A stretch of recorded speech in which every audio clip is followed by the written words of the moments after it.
This is a PowerPoint about the Episcopal Women's History Project. It was presented at the Episcopal Church Women's seminars during their Triennial in 2024. Let's begin. Episcopal Women's History Project, telling and preserving all of our stories. What is on the screen is one of two images that I'm going to use to basically sum up what Episcopal Women's History Project is about. This, a graphic image shown in its very first appearance in our newsletter in the summer of 1992, was a sketch done for us by Eleanor Smith and is called Women Building the Church. We are currently using a modified version that was designed by Robin Summers and is inspired by the original one. In both of these images, the message is the same. Women built the church, both literally, often by financing parish construction and mission programs at all levels, and figuratively through the ministries that we developed, oftentimes ministries run by and for women. The second image that I want to share is that we also have a prayer written, in this case, by one of the two founders of the Episcopal Women's History Project. It sums up the breadth of their understanding, the founder's understanding of women's ministry by looking at the unsung labors and witness of countless women who through the centuries served as your hands and feet, who kept alive your compassionate presence by feeding the hungry, nursing the sick, clothing the naked, comforting the sad, praying and petitioning, visiting the prisoners, teaching the stories, singing and sewing. It honors all sorts of ministries. It covers both spirituality through the things such as prayers, singing, and also service as lives are lived in the world. The Episcopal Women's History Project currently uses a slightly modified version of the prayer.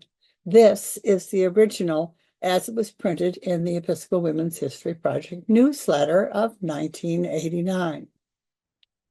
Now, the Episcopal Women's History Project is a relative newbie on the block compared to many other women's ministries, but its mission is of direct importance to all women, lay and ordained, in the Episcopal Church. The Episcopal Women's History Project came into being in 1980-81, when two women who had gotten to know each other while working for women's ordination and while their clergy husbands held parishes in the Diocese of Newark, and they both taught, the women that is, at Drew University. Joanna Bowen Gillespie had completed her PhD in sociology in 1973. And Mary Suderman Donovan was working on hers in history. She would finish in 1985. Now, the time in 1980-81 was ripe for an organization like this, because academics were reviving women's history as a part of a larger women's studies movement. And church history was notoriously caught up in an institutional framework that focused on what I call the rector and building approach to parish history. It was fixated on the legal structures as the real church, the governing bodies, and the official leadership, all of which in the Episcopal Church was male at this point.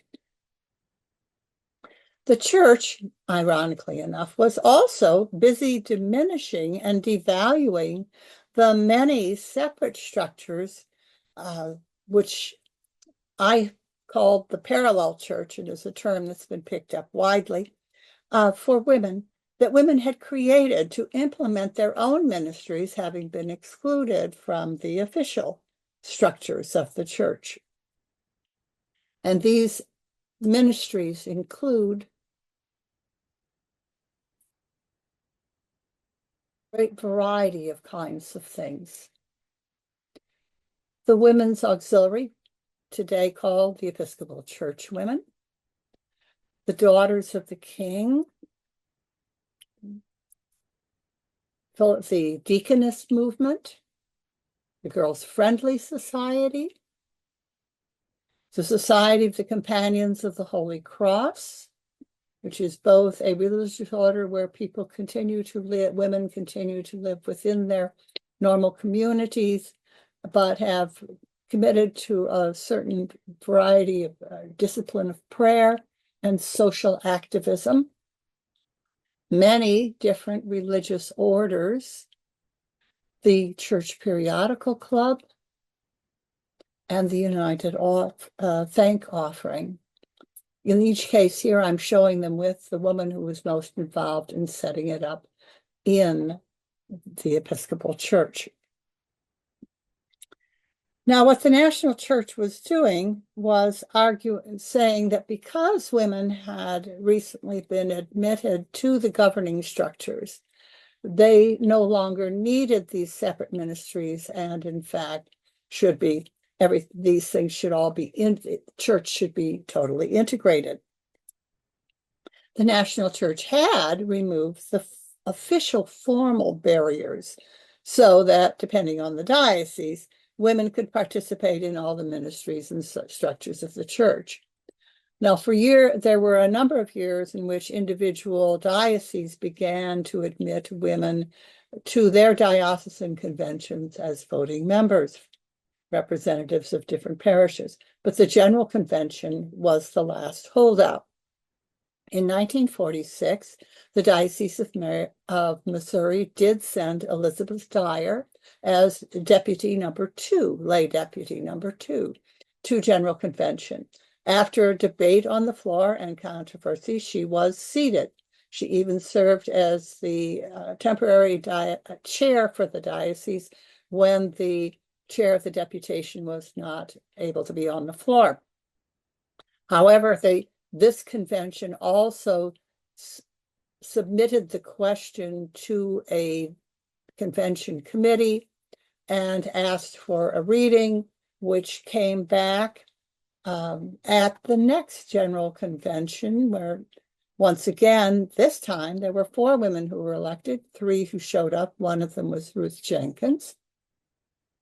And they were not seated because the debate was held before they were seated, and a ruling came in from a committee to which this question had been submitted, that in fact the term layman meant man, and that man in general in the Constitution and canons meant male. And so she was denied a seat, as were the other 2 women. They refused to be seated on the floor of the House of Deputies it was offered as a gesture towards them, without voice or vote. In fact, it would take until 1970 before the Episcopal Church Constitution was changed. It takes 2 votes. The first was held in 1967, and in anticipation of a positive vote in 1970, a number of the dioceses did, in fact, include women among those they sent as lay deputies. There had been discussions at every General Convention between 1949 and 1970, and until 1967, there had not been a positive vote. So the women in 1970 were called forward and recognized and told that they could now take their seats after the males that were there and already seated had voted to accept this change to the Constitution of the Episcopal Church. Notice that how many there are. That's when you consider the size of the House of Deputies, which is over 500, you realize that this is going to look like a very tiny scattering of women in that particular organization to start with. Now, the dismantling, in fact, of the women's organizations was moving faster than the integration was, certainly in one very important area, and that was ordained ministry. There had been an order of deaconesses, which had done a lot of the social gospel kinds of ministry and church teaching, but which was not, by the church refused to admit that they had been set apart and ordained to that office until 1972. And then what happened was that they basically said all the deaconesses were actually deacons and went about the process of dismantling what remained of the order of deaconesses. That still left them without being priests, and because the same general convention that accepted deaconesses as deacons did not vote in favor of ordaining women to the priesthood, women who had been trying to have their orders recognized, have their call recognized, 11 of them finally, in a brave move, which we celebrated the 50th anniversary of this year, were ordained in an irregular ordination, irregular because they had not been put forward according to the canons of each individual diocese. The people doing the ordaining were, in fact, bishops of the Episcopal Church. Their irregular ordination would be much later, after General Convention finally came around to the idea of ordaining women to the priesthood, would be regularized. The next year, putting more pressure on General Convention, 4 more women chose irregular ordination to the priesthood, the so-called Washington Four, the Philadelphia 11, Washington Four. And then in 1976 at General Convention, the resolutions that needed to be passed were passed, and the result was that beginning January 1 of 1977, there were no canonical or constitutional bars to women being ordained in the Episcopal Church. And on the very first day that it was legal to do so, Jacqueline Means was in fact ordained. But not all dioceses accepted that. But at this point, we now have a situation in which women, at least in some dioceses, were able to function as priests. It depended on the bishop that you had.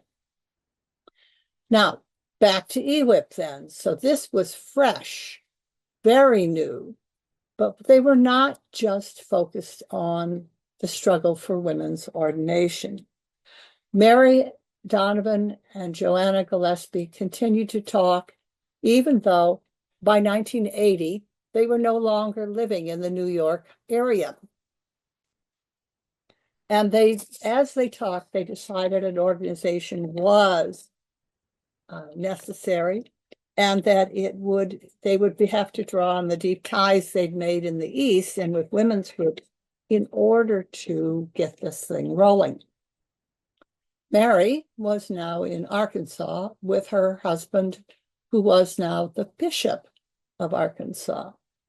Joanna was now in San Francisco with her husband, who was the dean of the cathedral for the Diocese of California.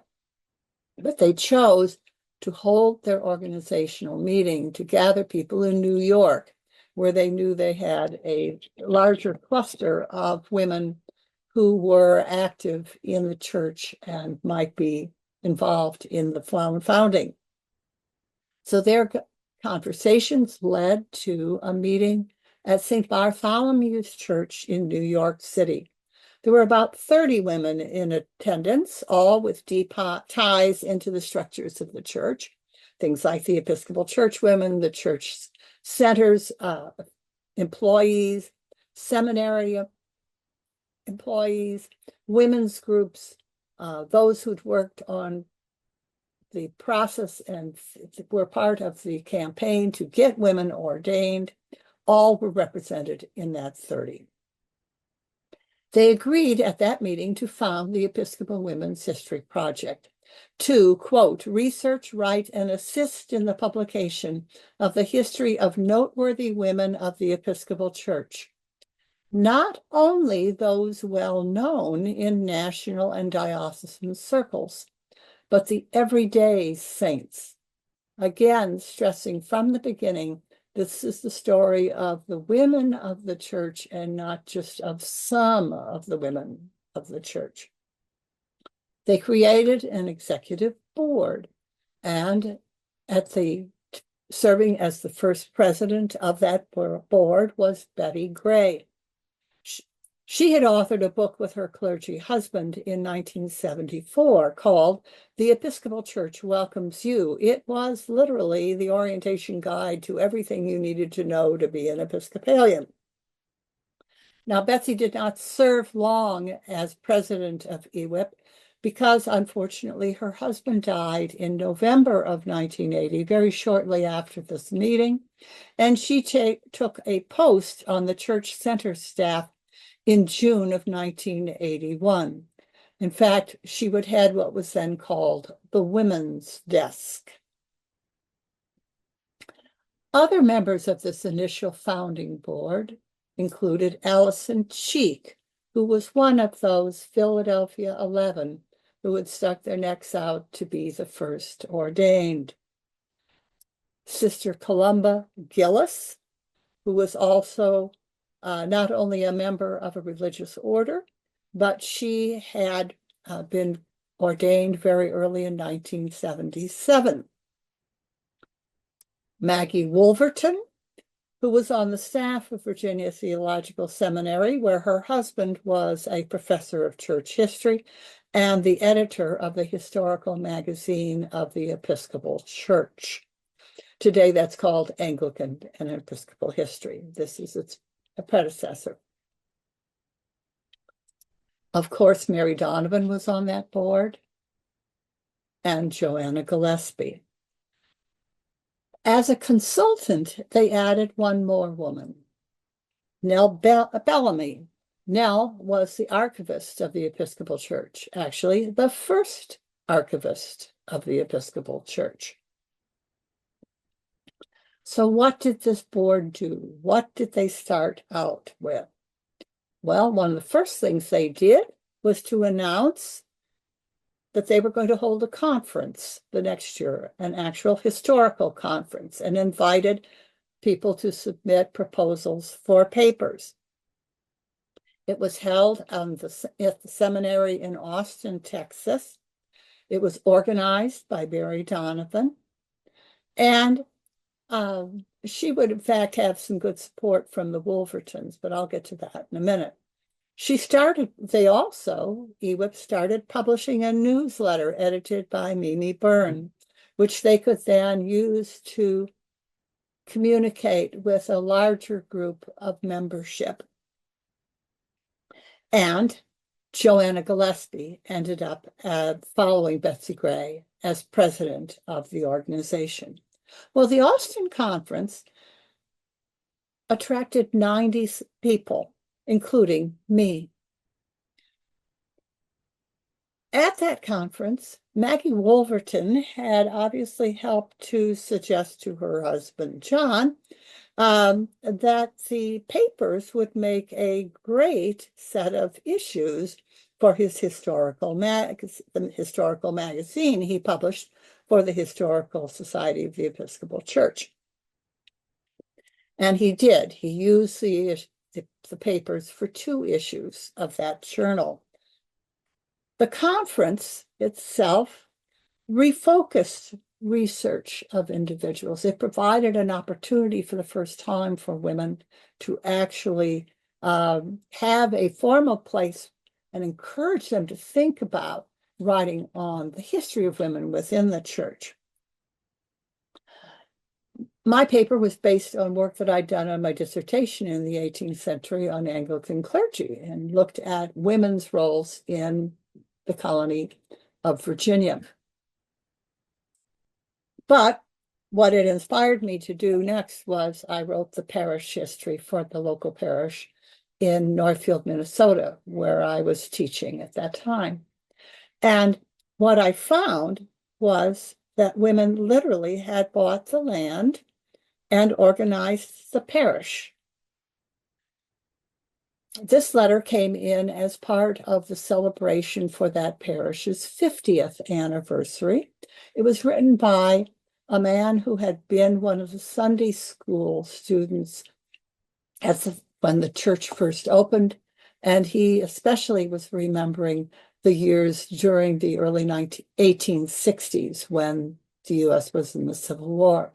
And what he remembers is that the church was really founded by women who were, and the Sunday school, which was held in the old Lyceum building by the pioneer lady members of All Saints Church, Old Lady Delancey, Mrs. Seymour Allen, Mrs. Minders, Mrs. H. White, Mrs. Susan Collett, and a few others, all ladies. There were no male members at that time, save old Mr. Delancey. But those faithful sisters, with the assistance of Bishop Whipple, have built up the original foundation of All Saints Church, wherein the present members have reason to be grateful. In fact, this refocused much of my research from this particular parish history. I also ended up publishing an article called "The Local Parish as a Female Institution," which appeared in the journal The Church History. What else did we do as EWHP in those early years? Well, we tried to empower others and to provide written materials that would help guide people in the doing of history. So one of the first things that came out was Cultivating Our Roots, a guide to gathering church women's history. It was edited by Sandra Boyd and had a series of essays in it, including how to do an oral history interview and a variety of the how-to things you would need to know just to get started.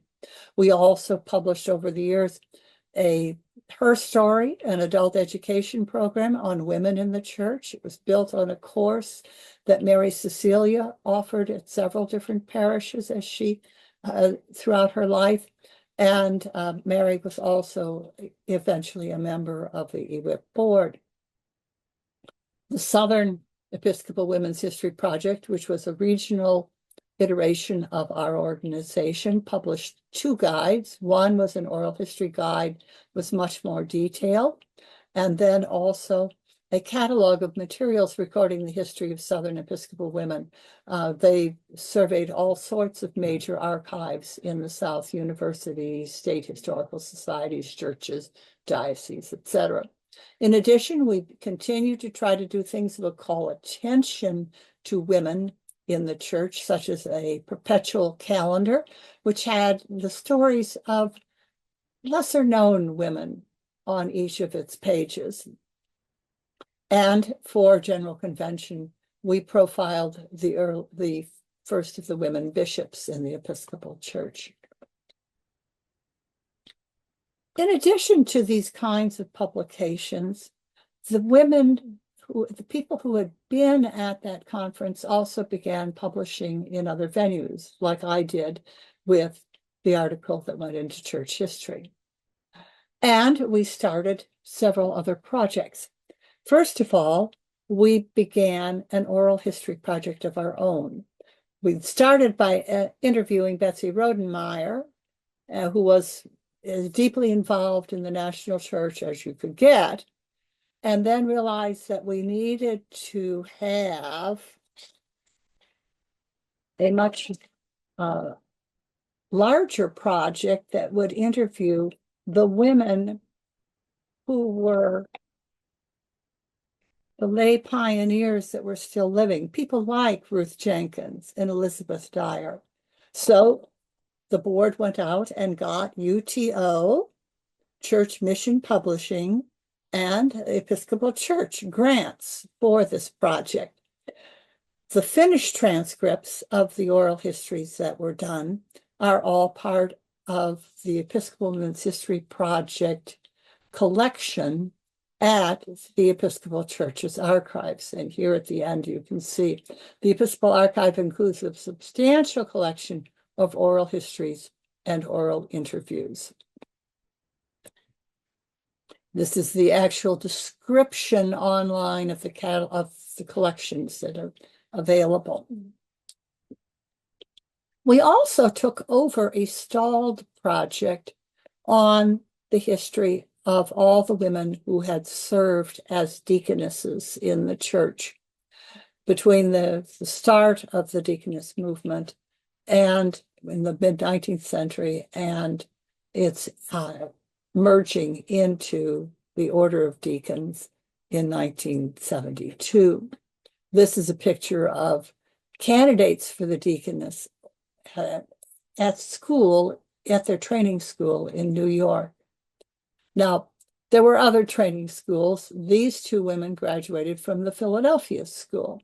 Edith Adams had a ministry both in Wind River, where she collected things that have recently been returned to the tribe. She collected artifacts of the tribe's history and put them in trust for the tribe when she died. Ruth Bilsby was named a local saint by the Diocese of Georgia. So we took that project on and brought it to completion. Its records are also in the Episcopal Women's History Project materials at the National Archives of the Episcopal Church. We turned our annual meetings for the membership into mini conferences and began cooperating with the other two groups focused on history of the Episcopal Church on what's called the Tri-History Conference every 3 years.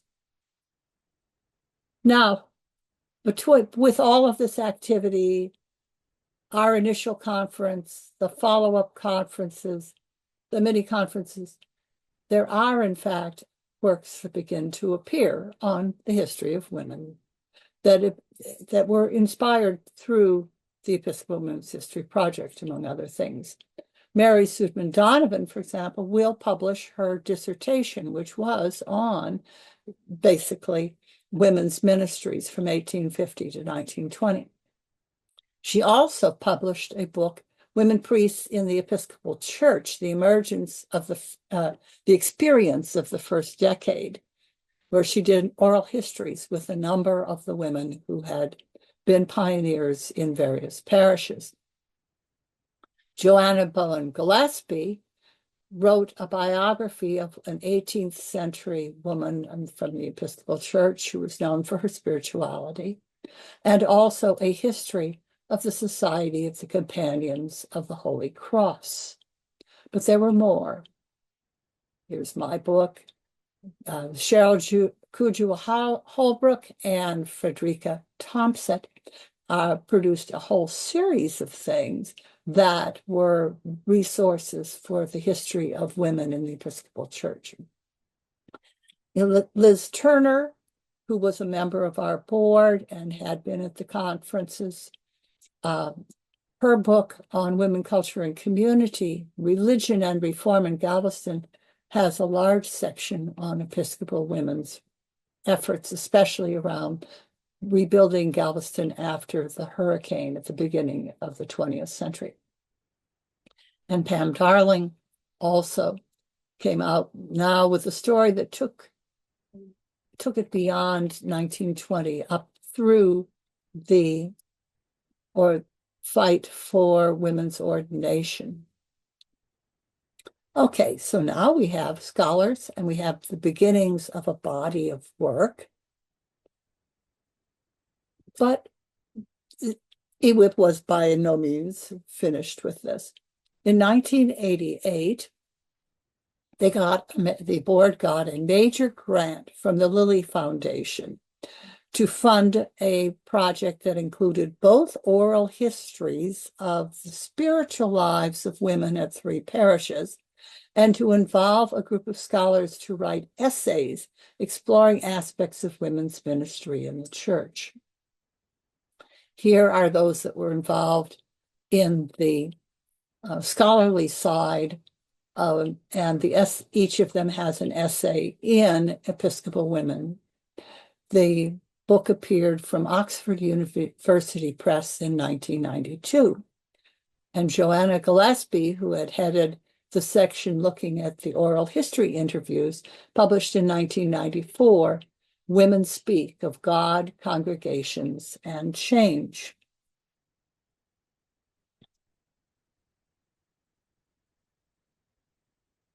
While we were certainly focused here on scholarly work, we were also doing things to keep women's lives and ministries in front of the general church and the larger population. So, for example, we produced a whole 2 series of postcards that you could order and use that all feature individual or groups of women that were active in the ministries of the church.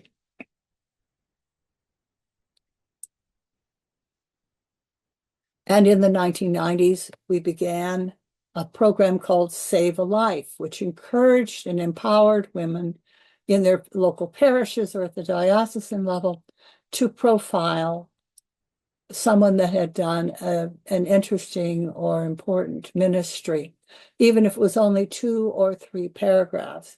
And we began publishing many of those as they were submitted to us. We published them in the Episcopal, our EWHP newsletter. They all eventually ended up also at the archives of the Episcopal Church in the EWHP collection.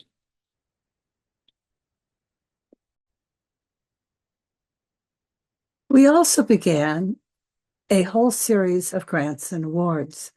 Now, what I'm going to show you is the way it has evolved over time, but we began these in 1990. First was the Adelaide Teague Case Award, which is given for a long-term contribution to EWHP's mission, and it's only given every 3 years. Ruth Alexander, who was a member of the EWHP board for many years, is honored with an award for a published book or article. The Diesenroth Award was endowed to provide recognition to parishes that had done something special to memorialize or honor women and in the history of their parish. There's also an essay award for seminaries, and there is the Joanna Gillespie Award for creativity. Joanna, of course, was one of our founders. The Every Woman Counts Award was in honor of Susan Johnson, who served on our board and at one point was its president. It is one for women who persevere in pursuing some specific kind of ministry or outreach. For grants, we began with the Frank Zugano Award, which was named in honor of a seminary professor at the Southwestern Seminary, Episcopal Seminary in Austin. And then since then we have added Catherine Jeffords Shorey Grant for visual media, telling the story of a woman or group. This, we are proud to say, we used several grants to help the filming of the video on the Philadelphia 11. Mary Donovan grants for work on a dissertation or a book honor our other founder. The EWHP research grants are among the earliest that we gave and we continue to give to provide some support for those who need to travel to archives or there are costs associated with their research. We also very recently have started a scholarship in honor of another of our EWHP presidents, Matilda Dunn, And it is in honor of women who, like her, were non-traditional women students of color. And we also began to revive the idea of our own separate conferences. Following that one in 1982, we held one in 1989 in Minneapolis, and then 2005 in Dallas, and in Seneca Falls in 2011. I helped organize this one with Mary Cecilia.